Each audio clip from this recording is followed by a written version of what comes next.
dear students, this is Dr. Isha Gowri from Physics Vision. So we are now at the fifth test of the test series that we have started, and ये solid state physics है. इसके अंदर total questions 1 to 60 हैं. तो ज़्यादा लंबी video ना हो तो इसको दो पार्ट्स में डिवाइड किया गया है, 1 to 30 and 31 to 60. तो चलिए, तो पहले 1 to 30 करते हैं.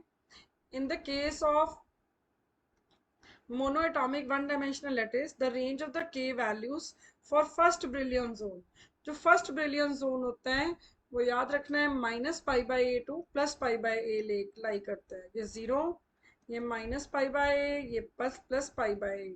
So this is first brilliant zone. ये k वैल्यूज होती हैं और यहाँ पे ये -2π/a और ये +2π/a. ये जो एरिया है इसे सेकेंड ब्रिलियन जोन बोला जाता है. This is second brilliant zone. And next question after this, a crystal with the unit cell parameters जिसमें तीनों sides भी equal, तीनों angle भी equal. सबसे symmetric figure कौन सी होती है? Cube. So it is cubic. और triclinic highly unsymmetrical. ये सबसे unsymmetrical होती है. ना तो angles equals और ना ही side equal. इसमें कुछ भी equal नहीं होता. चलिए next after this, the packing fraction for FCC. एक टेबल बनवाते हैं. वैसे तो आई थिंक मैंने बनवाया होगा आप सबको. SBI से याद कराया होगा, स्टेट बैंक. ठीक है, simple cubic, body centred, face centred. सबसे पहले इनका coordination number of atom per unit cell. Coordination number 6, 8, 12. Number of units atoms per unit cell 1, 2, 4. उसके बाद रेडियस और पैकिंग फ्रैक्शन. तो जो इनके रेडियस होते हैं सब में लिख लीजिए a, डिवाइड कर दीजिए 4 से. तो उल्टा चलें, √2, √3, √4. पैकिंग फ्रैक्शन थोड़ा सा नीचे करके लिखते हैं. पैकिंग फ्रैक्शन सब में लिख दीजिए पाई. डिवाइड किससे करना है? डिवाइड कर दीजिए उल्टा. BCC वाला तो 8 यही ले आओ, इधर लिख दो 12, इधर लिख दो 6. ऊपर वालों का उल्टा सीधा कर दिया. ठीक है, √2, √3, √4. एंड दिस वैल्यूज तो आप सबको याद होंगी, 52, 68 एंड आई थिंक 74%. मेन मुद्दा इस तरह से होता है. और एक जो डायमंड होता है जिसको कहते हैं कि diamond has the purest packing fraction, जिसकी 34% होती हैं, उसको कैसे याद रखेंगे? ये 68 का आधा हो गया ना, तो डायमंड के लिए √3π/16. तो this is the best method to remember it. अगर आपको मेरी ये ट्रिक अच्छी लगी हो तो कमेंट बॉक्स में बताइएगा. राइट, चलिए. So the packing fraction for FCC lattice क्या होती है? पैकिंग फ्रैक्शन एफसीसी के लिए ज्यादा होती है कि कम होती है? The packing fraction is greater. And next after this question number 4. ये भी बीच में ही कवर हो गया बेटे. अभी हमने करा ना, पेपर में ना याद आए तो SBF लिख के देख लेना कि A लिखा था, नीचे 4 लिखा था, ये √2, √3, √4 था, है ना. तो ऐसे आपको याद आ जाएगा. तो इसका आंसर √2a/4 होगा. बिल्कुल भी कंफ्यूजन नहीं होगी इस ट्रिक से आपको. Which the following metal crystallise in FCC structure. FCC structure अब ये याद रखना पड़ेगा कि एल्यूमिनियम की FCC स्ट्रक्चर होती है. In the simple cubic lattice D100, 100, 111, 110 and 111. ये जो D वाले प्लेन है ना, 100, 110 और 111, ये आपने तीनों याद रखने हैं. सिंपल क्यूबिक, बॉडी सेंटर्ड और face centred.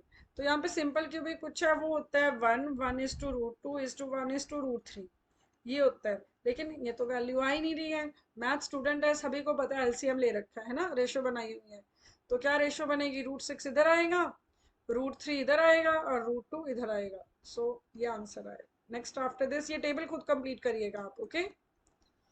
And next after this question number 7. Which of the following is not true. Solid state में ऐसे स्टेटमेंट्स वाले क्वेश्चन जरूर आते हैं. नहीं ट्रू. FCC तो क्लोज पैक होती हैं. ठीक है. एट यूनिट सेल कौन सा प्रिमिटिव होता है? जिसके लैटिस पॉइंट सिर्फ कॉर्नर पे जिनके एटम्स होते हैं. वैसे तो सारे यूनिट सेल होते हैं, एफसीसी भी तो यूनिट सेल है। हाँ, वो प्रिमिटिव नहीं है। प्रिमिटिव यूनिट सेल वो होता है, प्रिमिटिव वो होता है जिसके सिर्फ और सिर्फ कॉर्नर्स पे एटम होते हैं। ठीक है, कॉर्नर्स पे ही एटम होते हैं। तो सारे यूनिट सेल प्रिमिटिव नहीं होते। हाँ, प्रिमिटिव जरूर यूनिट सेल्स होते हैं। तो ये स्टेटमेंट गलत है। ओके, चलिए आगे चलते हैं। Next after this question number 8। In the crystal system, all the three vectors are perpendicular but unequal. ये तो इनका बड़ा फेवरेट सा क्वेश्चन है, काफी पेपर्स में आपने देखा होगा। ऑर्थोरोम्बिक होता है ये, कि साइड्स इक्वल नहीं होती हैं बट एंगल तीनों इक्वल होते हैं। And next question, a wide range of wavelength. Wavelength किसमें चेंज होती है, बताया था ना। L for wavelength, L for lambda, lambda और लुई, मतलब वेवलेंथ जिसमें चेंज होती है वो लुईस मेथड होता है। Which of the combination of crystal structure and their coordination number is correct. चलिए जी करें फिर। तो अभी आपको दो तीन तो मैंने उसी में ही लिखवा दिए, राइट। जैसे कि SBI, SBF, उसको तो मैंने आपको बता ही दिया, 6 8 12। तो बॉडी सेंटर्ड 8 सही है, फेस सेंटर्ड 6, ये तो गलत है, यहाँ पे 12 होना चाहिए था। डायमंड 4 होता है, HCP भी 12 होता है। सो एक ही ऑप्शन सही दिखी है मुझे, और वो ये वाली है कि body centred 8। Next question, repeatable entity of a crystal structure is known as, जिसको बार बार लगा के पूरा क्रिस्टल बन जाता है, वो क्या होता है, यूनिट सेल। जैसे कि ईंट बना बना के, ईंट लगा लगा के घर बन जाता है, right. Brevis lattice consist of 14, किसके अंदर, 3D में। 2D में कितने होते हैं, 5। नेक्स्ट आफ्टर दिस क्वेश्चन नीचे रहेगा, for Bragg reflections by crystal to occur, the X-ray wavelength and interatomic distance d must be।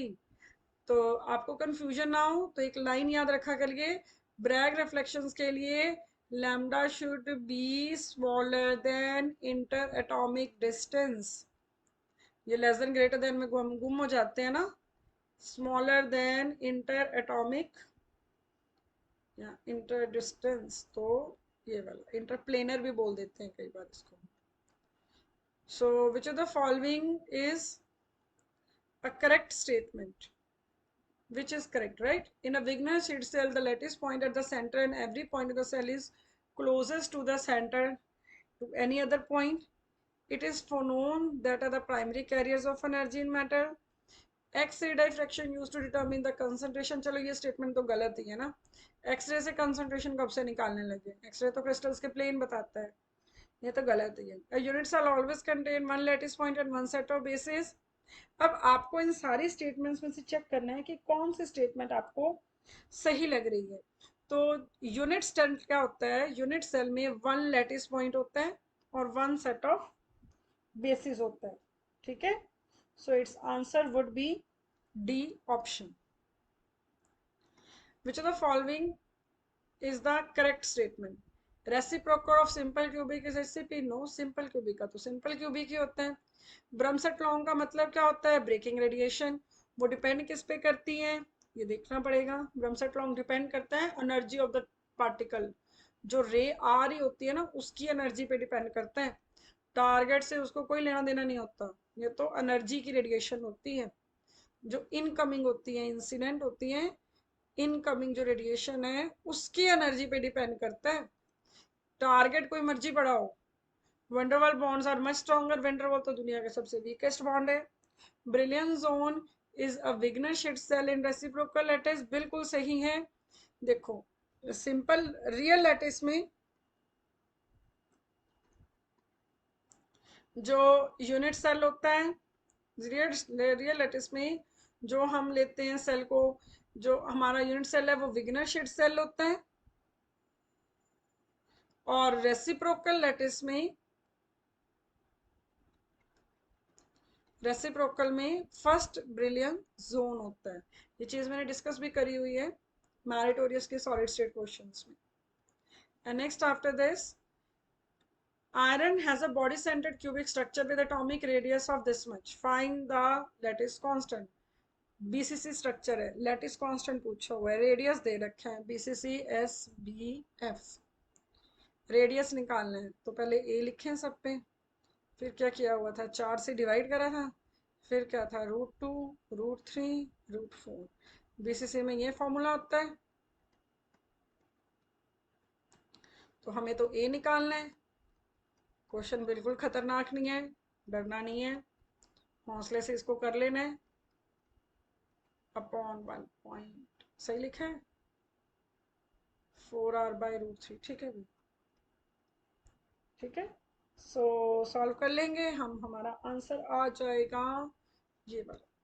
Next question, the reciprocal lattice of FCC is, simple cubic का reciprocal simple cubic होता है, BCC का FCC होता है, और FCC का BCC होता है, तो एफसीसी का क्या होगा, BCC. Next question, question number 18, the Bragg angle for first order reflection from this plane is 30 degree when x-ray of wavelength are used, find the interatomic spacing। interatomic spacing पूछी गई है और ये दे रखा है, तो interatomic spacing के लिए मतलब मुझे a निकालना है, a यहाँ से तो d आएगा, 2d sin theta equals to n lambda, first order है, n 1 हो गया, लैम्डा गिवन है, थीटा गिवन है, तो पहले मुझे ये तो पता चले ए कैसे निकलेगा, डी का फॉर्मूला होता है a/h² + k² + l², तो मतलब a/1 + 1 + 1 a/√3, तो सब्स्टिट्यूट करें,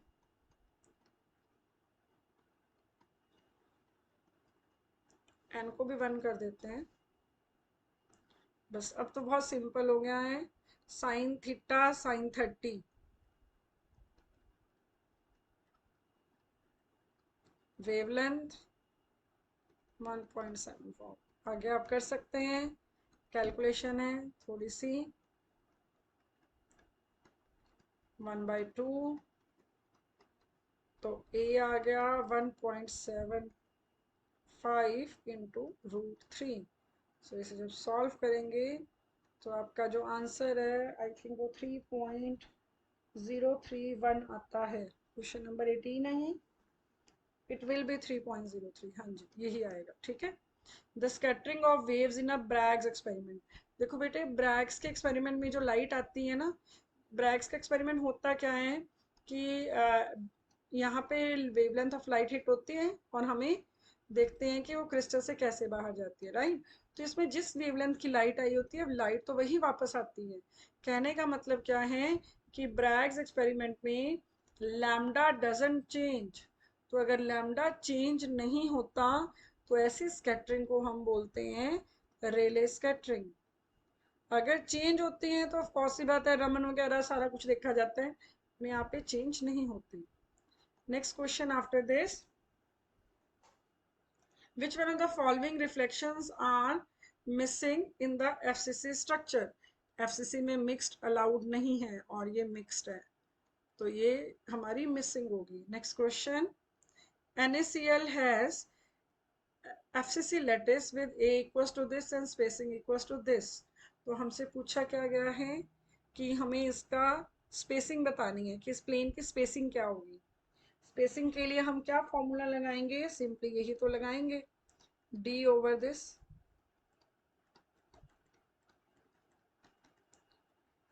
5.63, नीचे तो बन गया 1 + 0 + 0, so answer is 5.63 angstrom. Next question, for a diamond structure the packing fraction is given by, अभी डिस्कस करा था, डायमंड की होती है 34, तो 16 वाला आंसर आया था, 34% होती है ना उससे। Next question, gold has atomic weight 197 and density this much, spacing between the atom in gold is, कोशिश करिएगी ये हर तरह का न्यूमेरिकल इसमें एक एक ऐड ऑन कर दिया जाए, ये थोड़ी सी डिफिकल्ट टाइप होती है क्योंकि क्यूब रूट आ जाता है, क्यूब रूट को सॉल्व करना तो बड़ा टीडियस सा काम हो जाता है ना, सो थोड़ी डिफिकल्ट है, बट क्वेश्चन है करके ज़रूर एक बार देख लीजिएगा। मैं मेथड समझा रही हूँ, डेंसिटी का फॉर्मूला होता है Nm/, capital NaQ, small n क्या होता है, number of atoms per unit cell, m होता है उसका मास जो एटॉमिक वेट दे रखा है, रो उसकी डेंसिटी होगी, कैपिटल N होता है एवोगैड्रो नंबर्स, ठीक है, और ए जो है वो स्पेसिंग हो जाती है, ठीक है। अब हमें ए इसका इंटर एटॉमिक लैटिस कांस्टेंट होता है, हमें स्पेसिंग पूछी गई है, याद रखिएगा हमें डी निकालना है और ये हमारे पास लैटिस कांस्टेंट मानते हैं हम इसे, ठीक है। सॉल्व कर देते हैं नेक्स्ट पेज पे। पहले ए निकालें, फिर दिक्कत इस क्वेश्चन में बस इतनी है कि क्यूब रूट कॉम्प्लिकेटेड से हो जाते हैं। स्ट्रक्चर कौन सी है, गोल्ड, गोल्ड कौन सी स्ट्रक्चर में आता है, गोल्ड की होती है एफसीसी स्ट्रक्चर। तो एफसीसी के लिए number of atom per unit cell होते हैं 4 और मास इसका गिवन है मुझे 197। एवोगैड्रो नंबर हमें पता है, ठीक है, ये एवोगैड्रो नंबर होता है। अब बचा क्या, डेंसिटी, डेंसिटी गिवन है 1.97। तो जब इसको सॉल्व कर लेंगे, सारी वैल्यू सब्स्टिट्यूट कर देंगे, तो ए आ जाता है 5.14।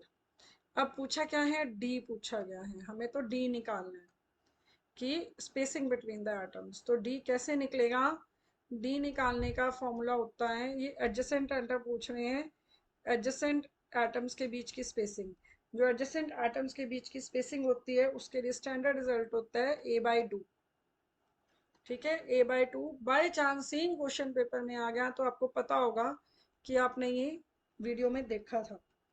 सो समटाइम्स इट ऑल्सो हैपन्स ना, सो ये ऐसे होगा, ठीक है। So its answer is this much. Next question, number of atom per unit cell in HCP.